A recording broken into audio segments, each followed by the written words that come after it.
Este es el plan de Dios desde antes de la fundación del mundo. El Padre diseñó, el Hijo realizó y el Espíritu Santo selló. El Padre diseñó escoger y predestinar desde antes de la fundación del mundo aquellos que habrían de ser sus hijos. El Hijo vino a este mundo para realizar ese plan, pagando sobre una cruz nuestra redención, para darnos entendimiento y revelación de lo que el Padre quiere que sepamos y para darnos una herencia y esperanza. Y el Espíritu Santo selló esa promesa diseñada por el Padre en el cielo y adquirida por el Hijo en la tierra para nosotros hasta la redención, la selló hasta la redención definitiva de la posesión adquirida. Esto es lo que dice Pablo en el primer capítulo de Efesios y también dice que todo esto lo hizo por gracia, según el puro afecto de su voluntad, para alabanza de la gloria de su gracia, con la cual nos hizo aceptos en el amado. De hecho, es así como terminaba la porción de la escritura de Efesios que vimos el domingo pasado.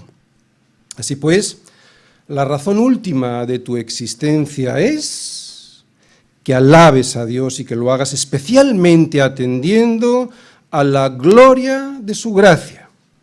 O sea, mirando esa gloria que habita en esa gracia, en ese regalo inmerecido con que te eligió, predestinó y te salvó, haciéndote su hijo, y que te fijes en lo que hizo y que lo hizo por el tan solo puro y afecto de su voluntad, sin que tú tuvieses nada que ver, porque no es por obras o por algún merecimiento, y porque además todo eso ocurrió desde antes de la fundación del mundo, muchísimo antes de que tú nacieses. Es para lo que naciste, es para lo que el mundo existe, para alabar la gloria de semejante regalo, que no solo consiste en la salvación del hombre, sino sobre todo en cómo lo hizo, muriendo en una cruz por ti y por mí. Esa gloria de semejante amor, eso es lo que hay que alabar. Y esa gloria, ese plan de la salvación de Dios al hombre, está explicado por Pablo en el capítulo 1 de Efesios. Ahí nos dice que Dios llevó a efecto este plan a través de la obra de Dios Padre, de Dios Hijo y de Dios Espíritu Santo. Ahí nos habla de un solo Dios en tres personas que son iguales en perfección y santidad, que sin embargo llevan a cabo diferentes funciones en la obra de creación, providencia y redención del hombre. En los versículos del 3 al 6 que vimos el domingo pasado, Pablo habla del papel que realizó Dios Padre en nuestra salvación y que fue ideado y preparado desde antes de la fundación del mundo, en el cielo, por decirlo de alguna manera. Es un plan que incluye unas bendiciones. Bendiciones que no son materiales, sino que son espirituales y que, como digo, han sido decretadas por Él desde antes de la fundación del mundo. Y este papel de Dios Padre en nuestra salvación, Pablo nos lo explica, y lo vamos a recordar porque lo vimos el domingo pasado, nos lo explica de la siguiente forma. Dios el Padre. La obra de Dios Padre en la salvación del hombre, versículos del 3 al 6. Bendito sea el Dios y Padre de nuestro Señor Jesucristo, que nos bendijo con toda bendición espiritual en los lugares celestiales en Cristo, según nos escogió en Él antes de la fundación del mundo, para que fuésemos santos y sin mancha delante de Él, en amor, habiéndonos predestinado para ser adoptados hijos suyos, por medio de Jesucristo, según el puro afecto de su voluntad, para alabanza de la gloria de su gracia, con la cual nos hizo aceptos en el amado. Quédate mirando ahí, en esa porción de la Escritura, especialmente en las palabras subrayadas. O sea, vamos a ir leyendo y despacito para recordar cuál es esta obra de Dios Padre. Primero nos dice que Dios escogió a un pueblo, y esto lo que significa es, habla de una elección. Dios Padre, pues, eligió a un pueblo para que fuese suyo. Lo segundo es que lo predestinó, y lo que esto significa es que Él diseñó un destino a ese pueblo, el destino de ser sus hijos, un pueblo santo y sin mancha delante de Él. Lo tercero que vemos, y que yo he subrayado, es que lo hizo por medio de Jesucristo. porque sin Cristo no hay salvación posible. Lo cuarto que vemos es que lo hizo en amor, o sea, por el puro afecto de su voluntad, o sea, que no fue porque viera o previera algo en nosotros, sino que fue por gracia, o sea, como un regalo inmerecido. Y lo quinto que vemos es el propósito. ¿Para qué hizo todo esto? Para la alabanza de la gloria de su gracia. Lo que significa que es este el propósito final por el cual diseñó el mundo como lo diseñó. O sea que fuimos creados para alabar esa gloria de Dios en Cristo. Por eso el título de la predicación del domingo pasado, ¿para qué naciste? Y es que si no sabemos para qué fuimos creados, porque nos resistimos a escuchar lo que Dios dice en su palabra sobre Él y sobre nosotros, será imposible tener la paz que sobrepasa todo entendimiento. Y además de lastimarnos nosotros, estropearemos a los que nos rodean. Por ejemplo, si compras unas tijeras que fueron diseñadas para cortar tela y te empeñas en cortar con ellas aluminio, por no hacer caso al libro de instrucciones, yo te aseguro que además de no conseguir tu propósito, que es cortar aluminio, terminarás estropeando las tijeras. Por eso nuestro problema es la soberbia de no escuchar a aquel que sabe para qué nacimos, porque fue Él quien nos hizo. Cuando no le escuchamos o despreciamos su palabra que nos dice lo que realmente necesitamos, cuando nos empeñamos en hacer lo que nos apetece y que va en contra de su consejo, terminamos en un pozo de desesperación, provocándonos un daño inmenso a nosotros mismos, a los que más queremos y a todos los que nos rodean. Para evitar eso tenemos que escucharle, creerle y asombrarnos de quién es Dios, reconociendo quiénes somos nosotros. Sin el asombro diario de saber quién es Dios, un Dios impresionante, y el reconocimiento permanente de quién soy yo, alguien que por su pecado ha destrozado la imagen de Dios en él, será imposible ver lo que ahora vamos a leer. Y esta obra de hacernos ver lo que Dios quiere que veamos, la hace el Espíritu Santo en nuestro corazón a través de su palabra. Yo hoy deseo que el Espíritu Santo nos haga comprender cada día mejor la obra que Dios ha hecho en nosotros y con nosotros, esa obra que Él diseñó y decretó que fuese hecha en nosotros desde antes de la fundación del mundo. Si la comprendemos y permitimos al Espíritu Santo que esa obra de la gracia de Dios Padre, hecha mediante el sacrificio de su Hijo en la cruz, nos sorprenda continuamente, otra vez, si conseguimos entenderla, o mejor dicho, permitimos entenderla y sorprendernos de esa obra de Dios, lo de sorprendernos es necesario también, entonces tendremos en el corazón la paz que Él promete y que sobrepasa todo entendimiento. Esa paz que surge de saber que Dios siempre está al control de todo lo que nos pasa. Mirad, necesitamos estar sorprendidos permanentemente. Sin esa capacidad de sorpresa que genera el Espíritu Santo, pero que nosotros podemos contristar, malo. Malo porque cualquier cosa que hoy vas a escuchar te parecerá pues sin atractivo y seguirás rebuscando en la basura de este mundo lo que Dios Padre dice que necesitas y que Él ya ha conseguido por ti. Que son esas bendiciones que acabamos de ver, que Él planeó y diseñó para ti en los cielos y que Cristo pagó por ti en la tierra y que el Espíritu Santo selló hasta que lleguemos a la eternidad. Ya vimos las bendiciones de Dios Padre, lo vimos el domingo pasado y hoy las hemos visto otra vez, las hemos repasado. Nos escogió y nos predestinó para ser sus hijos. Pero ¿cuáles son las bendiciones relacionadas con el Hijo? Comienzan en el versículo 6 que acabamos de ver y que vimos el domingo pasado, donde Pablo nos dice que el Padre nos aceptó en el amado. Ahí está Cristo, en el amado. Lo que significa que solo se puede ser aceptado por Dios Padre a través de la obra de Dios Hijo. Veamos pues ahora las bendiciones que ha conseguido la obra de Dios Hijo para nosotros. Dios el Hijo, la obra de Dios el Hijo en la salvación del hombre. Vamos a leer la última parte del versículo 6 para entenderlo mejor. Dice así, con la cual, está hablando de la gracia, nos hizo aceptos en el amado.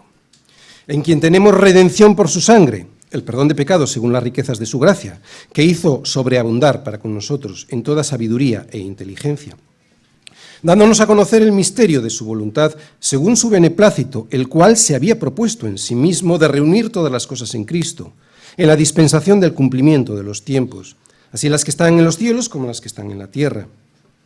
En él, asimismo, tuvimos herencia, habiendo sido predestinados conforme al propósito del que hace todas las cosas según el designio de su voluntad, a fin de que seamos para alabanza de su gloria, nosotros los que primeramente esperábamos en Cristo.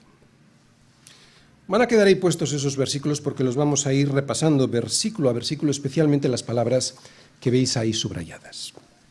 Veo 7 cosas. Primero, en el amado hemos sido aceptados. En el amado, en Cristo. Y solo estando en Cristo somos aceptados por Dios Padre. Segundo, en Cristo tenemos redención, lo que habla de un rescate. Una redención es el pago para rescatar algo o alguien. Tenemos redención, hemos sido pagados, han pagado por nosotros para rescatarnos. Este era un pago necesario para poder perdonar nuestros pecados. Tercero, en Cristo, estas son las bendiciones en Cristo, ¿de acuerdo? Tenemos, veis ahí, sabiduría e inteligencia para desenvolvernos en este mundo sin andar tropezando constantemente. Está hablando de una inteligencia y de una sabiduría espiritual, emocional. Cuarto, Cristo nos da a conocer el misterio de su voluntad, de la voluntad del Padre, que es la revelación especial. Este misterio es la revelación especial sobre quién es el Padre y el fin último de su plan. Esta es una revelación que solo se nos da a nosotros. El plan, quinta cosa, es reunir en Cristo todas las cosas. Bueno, la anterior cosa no es cierta del todo, quiero decir, no se nos da solo a nosotros, se nos da a todo el mundo a través de la palabra, pero a nosotros se nos da ese entendimiento, ¿de acuerdo? Ese entendimiento. Y ese entendimiento es la quinta cosa, el misterio de ese entendimiento es reunir, luego lo explicamos en profundidad, reunir en Cristo todas las cosas. Sexta cosa que vemos, además en Cristo tenemos una herencia. Y lo último, como hemos visto también el domingo pasado, en la obra de Dios Padre tiene un propósito. ¿A fin de qué? De que seamos para alabanza, ¿no?, de la gloria de su gracia. Esta es la obra de Dios Hijo en la salvación del hombre. Y lo que vemos en los versículos siguientes es lo que ha conseguido Dios, Espíritu Santo. ¿De acuerdo? Dios, el Espíritu Santo. Aquí vemos la obra del Espíritu Santo en la salvación del hombre. En él también vosotros, habiendo oído la palabra de verdad, el evangelio de vuestra salvación, y habiendo creído en él, está hablando de Cristo, fuisteis sellados, ahora habla del Espíritu Santo, fuisteis sellados con el Espíritu Santo de la promesa, que es las arras de nuestra herencia hasta la redención de la posesión adquirida, para, aquí volvemos a ver el propósito, para alabanza de su gloria. Esto lo veremos en la próxima predicación, si Dios quiere. En lo que hoy abundaremos, como os podéis imaginar, es en las bendiciones y en los privilegios que nos fueron dados en Cristo Jesús, que son los siguientes. Os los recuerdo, son 7 cosas que subrayamos ahí, en los versículos del 7 al 14, creo, al 12. Eran 7 cosas. La primera, que fuimos aceptados en él. Esto venía en el versículo 6. Aceptados en él. La segunda, que tenemos redención. Hemos sido rescatados mediante un pago. Lo tercero, que somos llenos de una sabiduría y de una inteligencia que es espiritual, no está hablando de otro tipo de inteligencia. Se nos da a conocer, cuarta cosa, un misterio. Luego veremos cuál es, aunque es, quinta cosa, que estamos unidos a Cristo. Sexto, que tenemos una herencia. Y séptimo, el propósito. O sea, a fin de que seamos para alabanza de la gloria de su gracia. Y lo mismo que las bendiciones diseñadas para nosotros por Dios Padre, las conseguidas para nosotros por Dios Hijo, no son para cualquiera. Son solo para sus hijos. Son solo para aquellos que fueron escogidos por el Padre y que aceptaron esa gracia que consiste en el pago de sus pecados en su Hijo sobre una cruz. También dijimos el domingo pasado que estas bendiciones que tenemos En Cristo, voy a repetirlo mucho así, voy a hacer énfasis en esto. En Cristo, esas bendiciones, no son las bendiciones generales que todo el mundo tiene.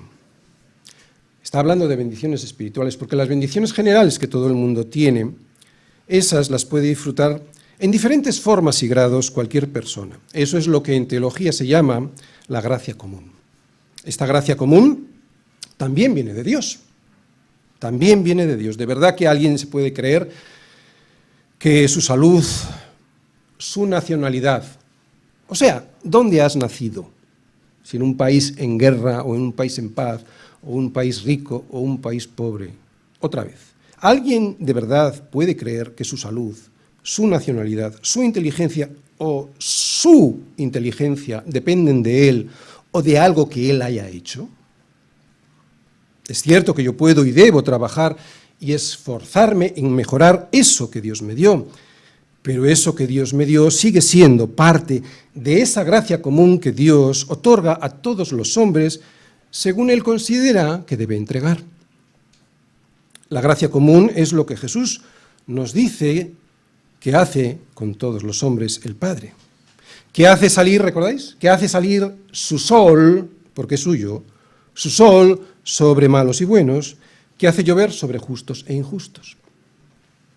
La prosperidad viene de Dios al margen de que uno sea creyente o no. La salud viene de Dios al margen de que uno sea creyente o no. La capacidad intelectual viene de Dios al margen de que uno sea creyente o no, y así con todo lo bueno de este mundo. Es cierto que yo puedo estropear o conservar y cultivar lo que Dios me ha dado, con trabajo y con esfuerzo, pero no es menos cierto que todo lo bueno viene de Dios. Incluso cuando yo me esfuerzo en mejorar lo que Dios me ha dado, incluso eso viene de Dios porque Dios me lo permite al darme fuerzas y salud. Muchos creyentes piensan, no lo dicen, pero lo piensan como yo lo hice en el pasado también, que ¿por qué Dios tiene que bendecir a aquellos que le odian, que no quieren saber nada de Él, cuando a mí no me da lo que yo creo que me debe dar? Bueno, hay varias respuestas. Primero, que Dios es soberano. Dios es soberano y por lo tanto hace lo que Él cree que es bueno.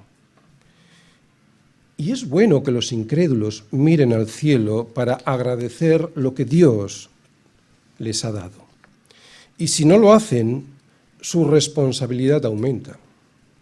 Y segunda respuesta, que está conectada con la primera, es que este mundo sería horrible sin esas bendiciones que Dios da a todos. ¿Te imaginas un mundo sin la ciencia, sin el deporte, sin las bellas artes, como por ejemplo la pintura, la música, la escultura? ¿Te imaginas un mundo sin la literatura? Todo sería feo, sin talentos, sin sabor y sin color. Dios es bueno. Así que debemos dar gracias a Dios porque Él les dio también a ellos esa gracia común, a los que no tienen en cuenta a Dios, a los que le desprecian. Porque gracias a esa gracia, nosotros también disfrutamos de un mundo más bonito, más agradable y más acogedor. Así que no tengas envidia. Pero es que a sus hijos, además de esa gracia común, nos regala una gracia especial. Es lo que estamos viendo en este primer capítulo de Efesios. Y por lo tanto, debiéramos estar no solo agradecidos, sino que debiéramos vivir permanentemente asombrados. Viviendo sorprendidos, asombrados por lo que Dios nos regala. Efesios, capítulo 1, versículos del 7 al 12. Mirad, hermanos, debemos aprender a vivir siempre sorprendidos por todo lo que Dios nos regala, especialmente por tener nuestros pecados perdonados, porque eso nos da acceso al Padre. Las bendiciones materiales, la gracia común que Dios reparte a todo el mundo, son bendiciones que no trascienden a este mundo, son bendiciones limitadas al aquí y a la ahora. Sin embargo, además de esas, las que Dios regala a sus hijos son eternas y debiéramos ser conscientes de la importancia que tienen para vivir siempre sorprendidos. Si podemos tener o si podemos vivir siempre sorprendidos, podremos vivir agradecidos. Sin esa capacidad de sorpresa, te aseguro que como estás acostumbrado a recibir lo que recibes, no serás agradecido. Por lo tanto, conservemos esta capacidad de sorpresa. No te acostumbres. Vamos a volver a leer lo que tenemos en Cristo, desgranándolo versículo a versículo. Somos aceptados por Dios en el amado, en Cristo, versículo 7, en quien tenemos redención por su sangre, el perdón de pecados según las riquezas de su gracia, que hizo sobreabundar para con nosotros en toda sabiduría e inteligencia, dándonos a conocer el misterio de su voluntad, según su beneplácito, el cual se había propuesto en sí mismo de reunir todas las cosas en Cristo, en la dispensación del cumplimiento de los tiempos, así las que están en los cielos como las que están en la tierra. En él asimismo tuvimos herencia, habiendo sido predestinados conforme al propósito del que hace todas las cosas según el designio de su voluntad, a fin, como propósito, de que seamos para alabanza de su gloria, nosotros los que primeramente esperábamos en Cristo. Aquí, como en el párrafo anterior, donde podíamos ver la obra de Dios Padre en la salvación del hombre, nos damos cuenta que Dios tuvo en cuenta el pecado a la hora de crear el mundo y a la hora de venir a Él para salvarnos. Antes de que hubiera alguien que pecara, Dios ya pensaba en el pecado para que pudiera haber gracia y su pueblo alabara esa gracia. Más aún, y como vimos el domingo pasado, su propósito final no era que tus pecados y mis pecados fuesen perdonados y ya están, sino que su propósito era destrozar al pecado definitivamente con justicia y en un juicio. ¿Para qué? Para que su gloria quedara definitivamente manifiesta y así poder alabarla. En definitiva, y aunque suena raro decirlo, de estos versículos se puede deducir que Dios quería que en el mundo hubiese pecado para poder destrozarlo definitivamente. Y lo más impresionante es que Él no necesitaba que eso ocurriera para seguir siendo Dios, un Dios perfecto y sin ninguna necesidad de amar a nadie, porque ya en la eternidad el Padre, el Hijo y el Espíritu Santo se amaban entre sí. Este misterio de su amor es el que debiéramos tener siempre presentes a la hora de alabar a Dios como debe ser alabado, por nosotros, los que primeramente esperábamos en Cristo. No tengas en tu mente a Dios como un Dios pequeñito, alguien que te sirve como consuelo o como un seguro ante tus deseos y temores. Debe ser un Dios como realmente es un Dios impresionante. Si lo vemos como realmente Él es, podremos vivir todos los días de asombro en asombro y de agradecimiento en agradecimiento, lo que nos traerá una paz que sobrepasa todo entendimiento. No sometas a Dios a tus conceptos chiquitos, porque Dios no puede ser manejado por tu cabecita. Déjate sorprender ante un Dios cuya gracia es tan impresionante que, aunque resulte increíble, envió a su Hijo, su único Hijo que quiso ser enviado, y lo envió a morir por aquel que no solo le ignora, sino que desprecia sus consejos y su sacrificio. Sorpréndete de un Dios que dice que ha hecho una creación tan impresionante en los cielos y en la tierra. Di como dice el salmista: cuando veo tus cielos, obra de tus dedos, la luna y las estrellas que tú formaste, digo, ¿qué es el hombre para que tengas de él memoria? Y el Hijo del Hombre para que lo visites. Fuiste creado para ser impactado por todas estas verdades. Más aún, fuiste creado para asombrarte de la gloria que tiene el regalo de su gracia. De la gloria que tiene el regalo de su gracia, porque fue una gracia derramada sobre una cruz por aquel que todavía hoy es incapaz de agradecer semejante sacrificio. Muchos lo ignoran. La mayoría lo ignora y se ríe de ese sacrificio, pero tú no. Tú no.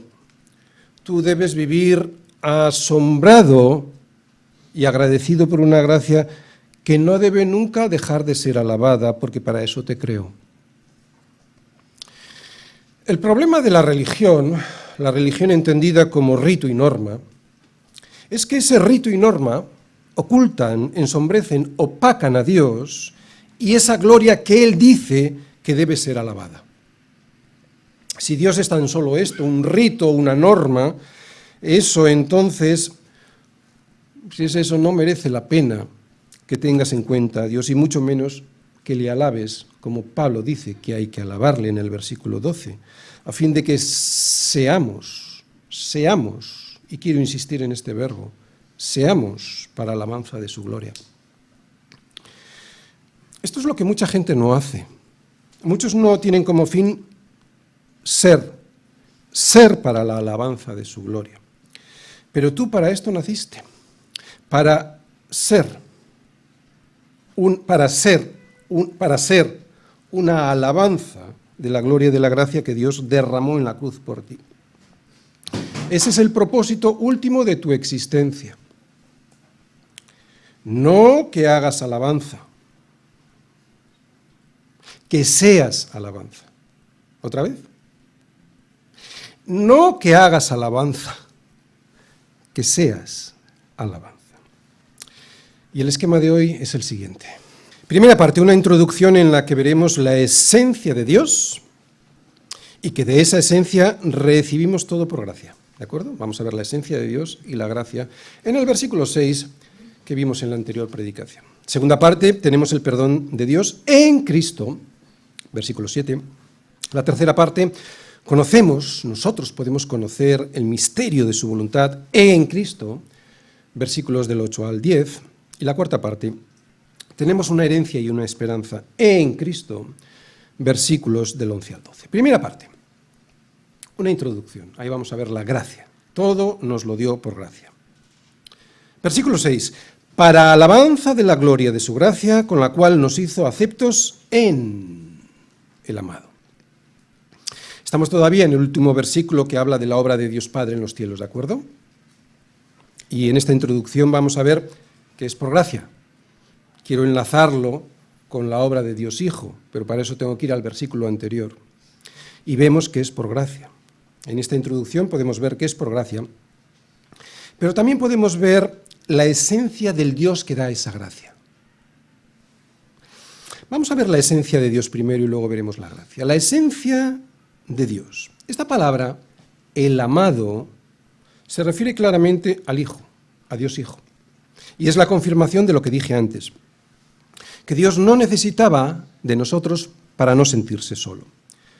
Si Dios es amor, y sabemos que lo es desde antes de la fundación del mundo, entonces tuvo que amar a alguien desde antes de la fundación del mundo.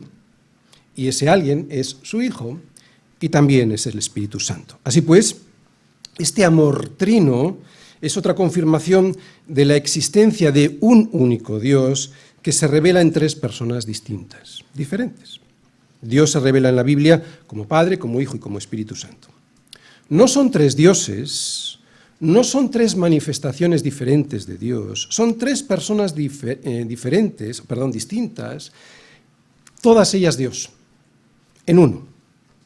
El Dios de la Biblia es uno, en el que existen tres personas, que como ya he dicho, tienen diferentes funciones en nuestra redención y que son iguales entre ellos en gloria, en honra y en majestad. Por lo tanto, si antes de la fundación del mundo Dios hubiese necesitado,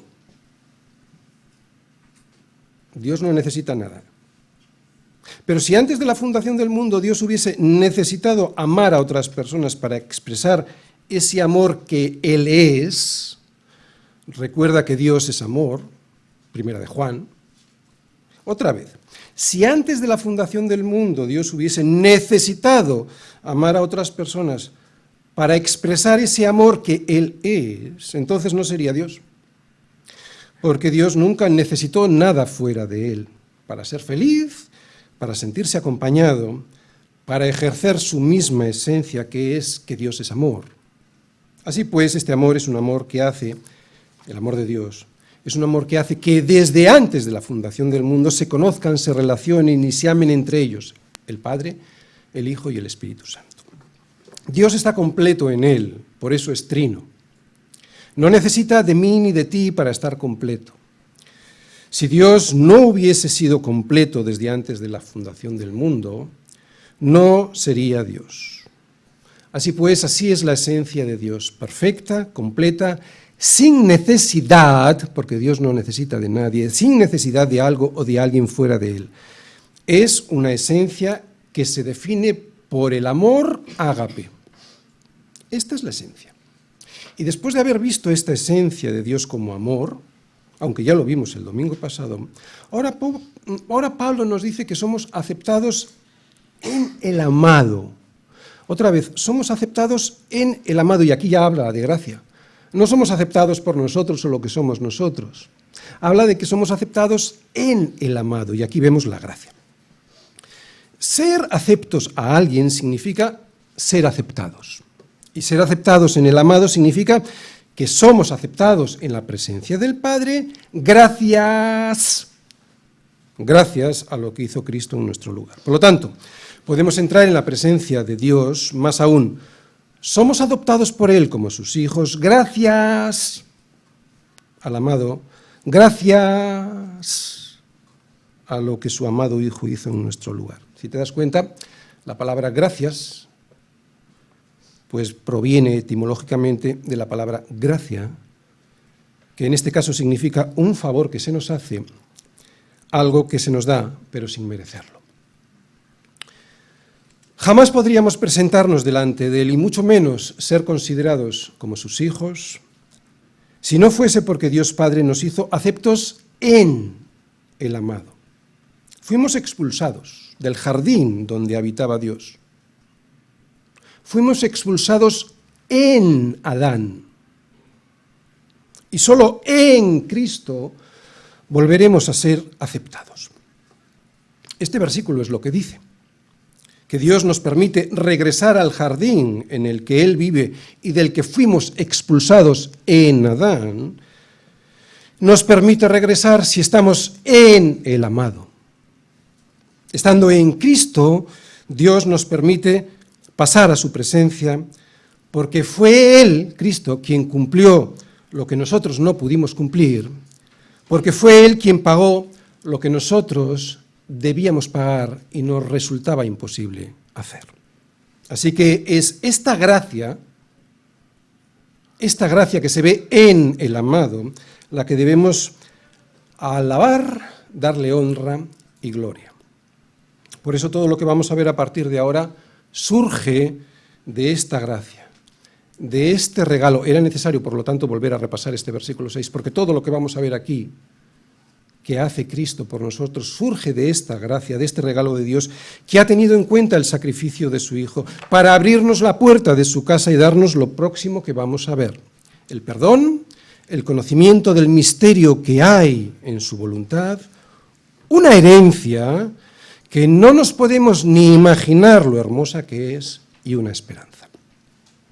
Es en el amado donde somos aceptados, y lo somos por gracia.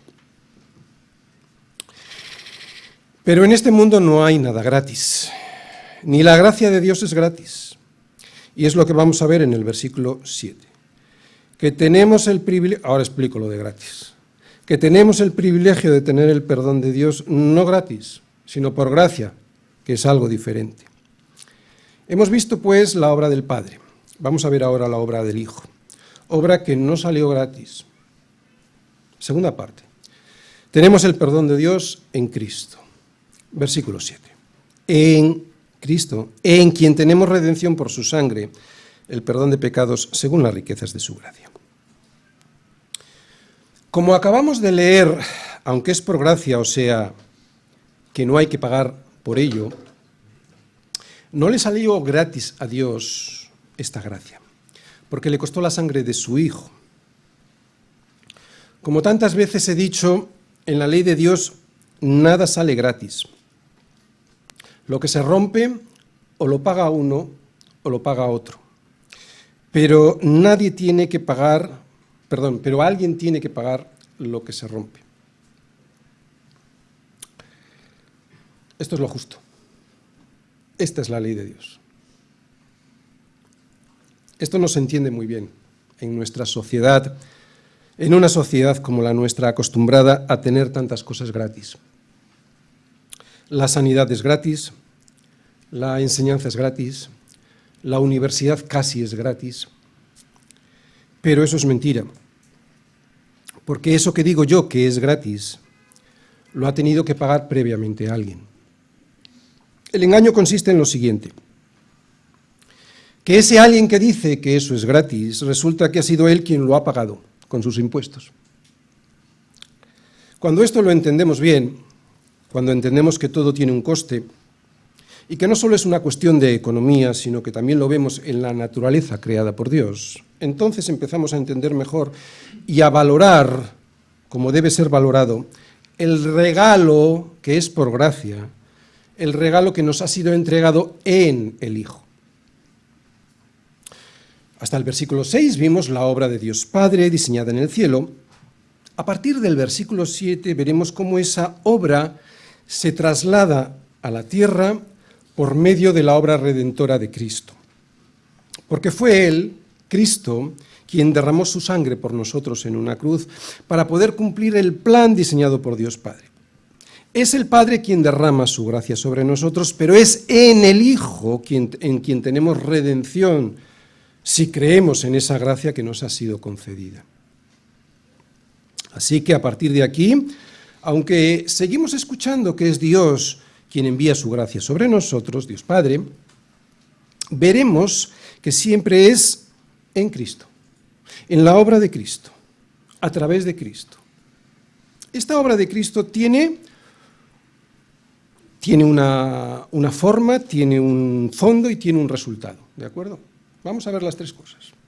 La forma, derramando su sangre. Porque sin derramamiento de sangre no se hace remisión. Así es como Dios Padre ha decretado que se pague lo que se rompe. Sé que a nadie nos gusta oírlo, pero cualquier juez sabe que para que se cumpla la justicia, el que la hace la paga. El fondo, según las riquezas de su gracia. No dice de su gracia, dice según las riquezas de su gracia. Ahora lo explicamos. Y tercero, el resultado, el perdón de pecados. Esto es lo primero que necesitamos para estar en la presencia del Padre y para poder recibir el resto de las bendiciones que ahora vienen. Sin este perdón, por eso viene lo primero, sin este perdón, el resto de las bendiciones no las tendremos. No habría ni conocimiento, el conocimiento profundo de las cosas, no tendríamos una herencia, ni tampoco esperanza. Es en Cristo, en su vida, como somos hechos justos. Es en Cristo, en su muerte, como somos perdonados. Es en Cristo, en su resurrección, como tenemos esperanza. Pero solo si creemos en esa vida, en esa muerte y en esa resurrección, ¿de acuerdo? Eso es estar en Cristo, esa resurrección que confirmó que Él era aquel que había de venir.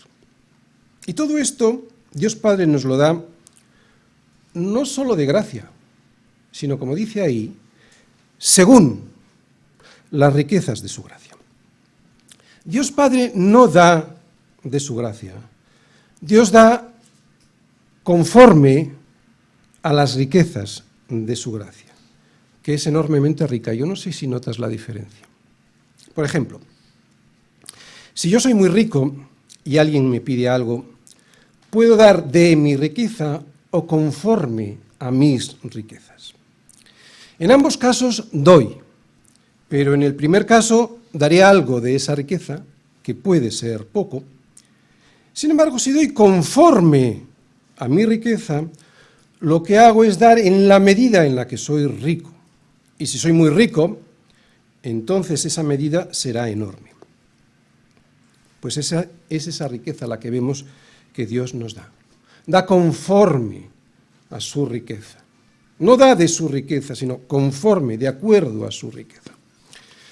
Yo sé que no nos damos cuenta de esta enormidad de las riquezas de su gracia, pero si piensas que fue la sangre de Cristo la que ya ha pagado por ti y por mí, eso que nos era demandado, el derramamiento de nuestra sangre, no es broma. Era tu sangre, era mi sangre lo que estaba demandado Dios. Entonces, si lo vemos así, que el pago es la muerte, el derramamiento de la sangre, creo que podemos empezar a comprender que su gracia es un regalo inmensamente rico. Así que, mi hermano, si estás en Cristo, escondido en Cristo, el perdón que has recibido es conforme a sus riquezas, y sus riquezas son infinitas.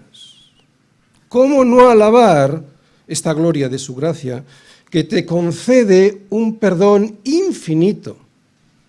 ¿Te das cuenta? Además de tener el privilegio del perdón de Dios, tenemos el privilegio de conocer el misterio de su voluntad. Tercera parte. Conocemos el misterio de su voluntad en Cristo. Las riquezas de su gracia, venía en el versículo anterior, las riquezas de su gracia, que hizo sobreabundar para con nosotros en toda sabiduría e inteligencia, dándonos a conocer el misterio de su voluntad, según su beneplácito, el cual se había propuesto en sí mismo de reunir todas las cosas en Cristo. Este es el misterio. ¿Cuándo? En la dispensación del cumplimiento de los tiempos. Así, y estas son las cosas de reunir a Cristo, así las que están en los cielos como las que están en la tierra. Si os fijáis, la gracia de Dios no solo nos redime, también nos revela lo que Él quiere que sepamos. Solo la gracia de Dios tiene el poder de hacernos entender lo que Dios quiere que entendamos y que lo entendamos como necesitamos entenderlo. ¿Vives sorprendido de semejante gracia? Porque no solo tienes sabiduría, que es la habilidad para aplicar correctamente lo que sabes, sino que aquí dice Pablo que tienes inteligencia. Y esta palabra, traducida del griego, lo que significa es entendimiento, discernimiento. Puedes discernir las verdades profundas, cosa que no puede hacer el mundo. Y este discernimiento, como digo, sirve para entender cuál es el misterio de su voluntad, que es lo siguiente que vemos. Después de esa palabra vemos cuál es ese misterio. Un misterio es algo que no se puede conocer. Pero Dios ha tenido el beneplácito de dárnoslo a conocer en la Biblia. Sin embargo, y aunque los incrédulos la pueden leer igual que tú y que yo, no les es dada ni la sabiduría ni la inteligencia para discernir sobre los planes que Dios ha hecho desde antes de la fundación del mundo, ni nada de lo fundamental sobre ellos. Y esto es un milagro. Saber de dónde vienes, saber cuál es tu propósito aquí y saber hacia dónde vas, eso es un milagro. Cuando alguien está en Cristo, entiende el propósito de su vida. Cuando alguien no está en Cristo, este entendimiento no le es dado o le es retirado si abandonan al Señor. Ya les puedes decir que su vida de falsa alegría y fornicación es una mentira, que se ríen de ti porque piensan que eres idiota. Asómbrate, pues, de este entendimiento y no te dejes intimidar. Asómbrate de este entendimiento y pídele a Dios que te lo conserve. Porque no es algo que se pueda conseguir ni tampoco mantener por nuestras fuerzas. Es un misterio. Es un milagro. Es un milagro que viene del cielo. Mi hija pequeña estudia biotecnología y me dice que todos sus profesores reniegan de Dios y de su obra que ellos ven al microscopio todos los días. ¿Cómo puede ser? Pues porque Dios resiste a los soberbios y da gracia a los humildes. Y parte de ese conocimiento, parte de esa gracia que Dios da a los humildes es que hizo sobreabundar para con nosotros toda sabiduría e inteligencia, dándonos a conocer el misterio de su voluntad. Mi hija no entiende por qué ellos no entienden cuando debieran ser los que mejor entendieran. Pero es que Dios resiste a los soberbios, negándoles el discernimiento de la verdad profunda de las cosas. Y da gracia a los humildes, haciendo sobreabundar toda sabiduría e inteligencia para que entiendan la verdad profunda de las cosas. Por eso, cuando alguien agacha la cabeza ante lo que Dios tiene que decirle en su palabra, Dios da sobreabundantemente lo que antes de rendir sus armas a Él no tenía: el discernimiento necesario para tomar las decisiones correctas. Y no solo las decisiones que afectan a esta vida, sino sobre todo las decisiones que afectan a la vida eterna. Y la decisión más importante que afecta a la vida eterna es saber que Dios se había propuesto en sí mismo de reunir todas las cosas en Cristo. Lo que significa que Él, Cristo, es la cabeza de la creación, así las que están en los cielos como las que están en la tierra. Él es la cabeza. Puede que no lo parezca porque hoy en día todas las cosas siguen estando muy revueltas. No hay orden, no hay justicia, no hay paz. En definitiva, no se ve el verdadero propósito por el cual Dios ha creado todas las cosas. Pero escucha, mi hermano, algún día vendrá esa cabeza con su cuerpo, que es la Iglesia, para juzgar todas las cosas y para que todo quede definitivamente zanjado.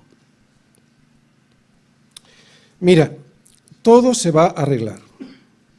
Si no es a través de la redención hoy, del rescate por medio de Cristo, si no es a través de la redención hoy, será a través del juicio mañana. Pero todo se va a arreglar porque Dios es justo. Y un juez justo siempre dice que lo que se rompe hay que pagarlo. Y Cristo ya pagó por nosotros.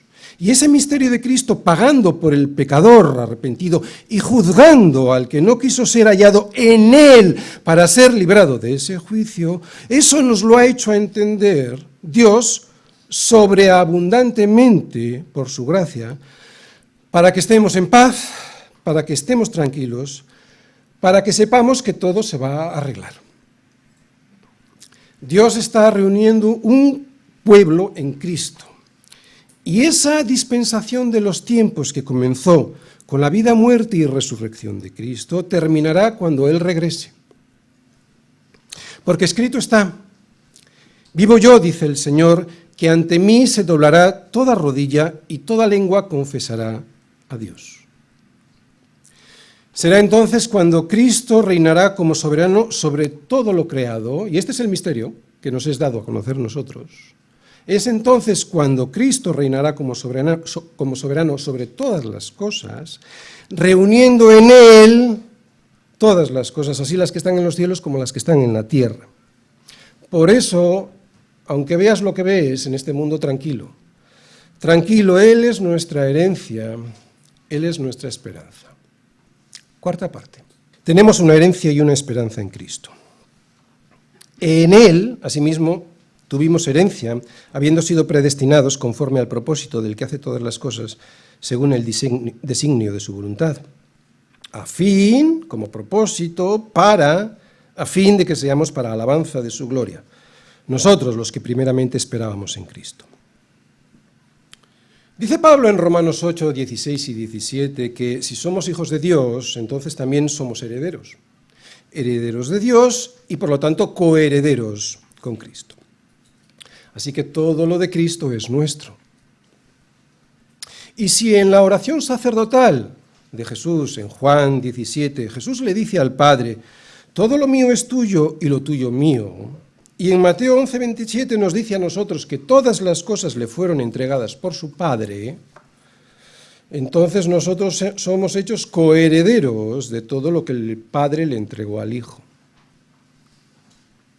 Yo sé que es muy difícil hacerse una idea de cómo es esta herencia, pero con tan solo mirar a los cielos y ver que los cielos cuentan la gloria de Dios y el firmamento anuncia la obra de sus manos, nos debiera bastar para confiar que esto es impresionante, que esa herencia es inmensa.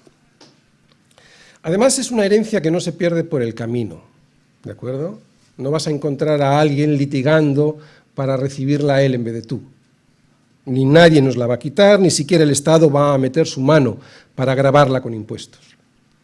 Es una herencia que ha sido ya, fíjate en la palabra, predestinada, o sea que ya está segura, predestinada, y no por nadie, cualquiera me refiero, sino por Dios mismo. Y lo ha hecho conforme al propósito del que hace todas las cosas según el designio de su voluntad.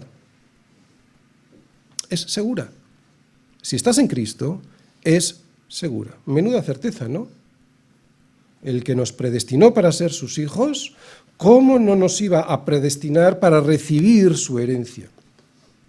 Es esta soberanía la que garantiza tu herencia.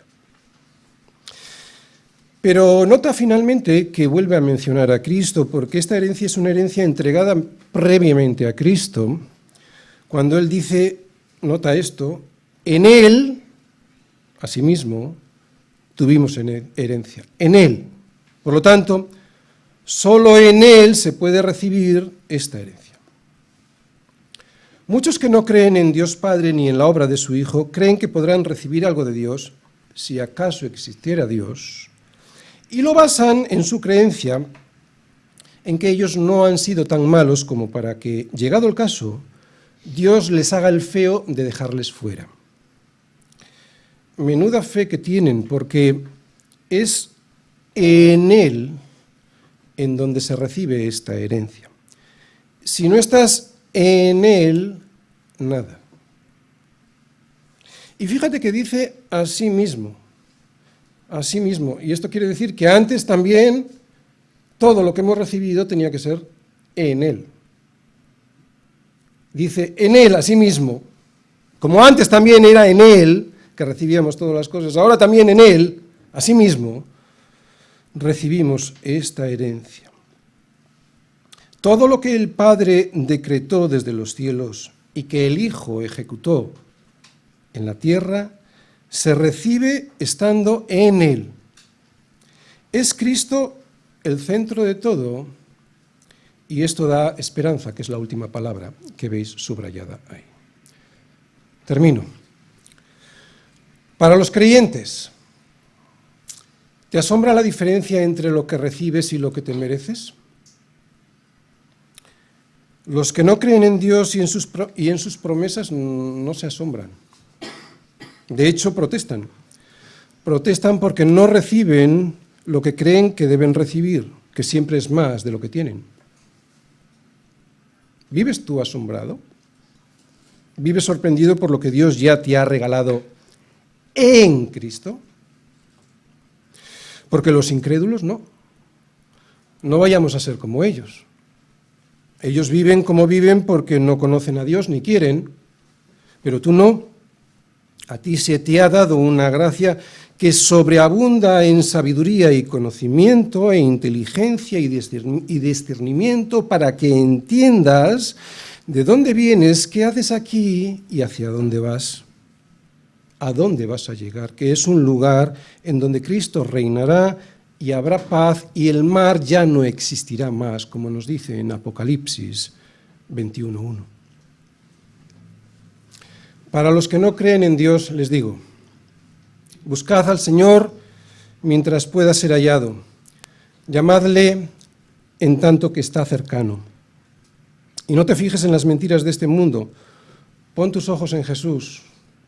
Pon tus ojos en Jesús porque nadie tiene mayor amor que este, que uno ponga su vida por sus amigos. Y esa vida, la de Cristo, que fue puesta en tu lugar, es nada más y nada menos que la de Dios mismo. Pero para que ese regalo de la redención de tus pecados lo puedas disfrutar, has de apropiártelo, has de recibirlo, porque si no quedará sin efecto para ti. Lo mismo que un regalo que no abres porque no quieres tenerlo. Y para los que han creído en el pasado, pero que hoy han dado un paso atrás, para ellos os digo,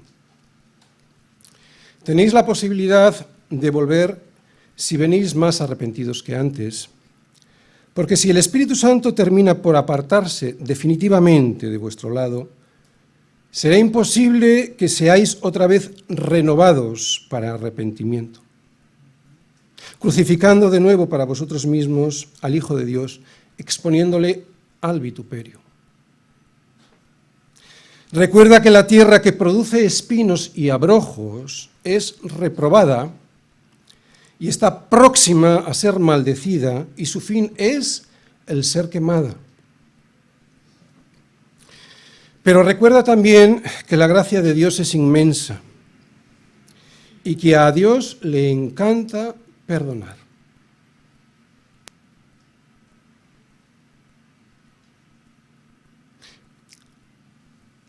¿Has sentido alguna vez el placer de perdonar? A Dios le encanta perdonar.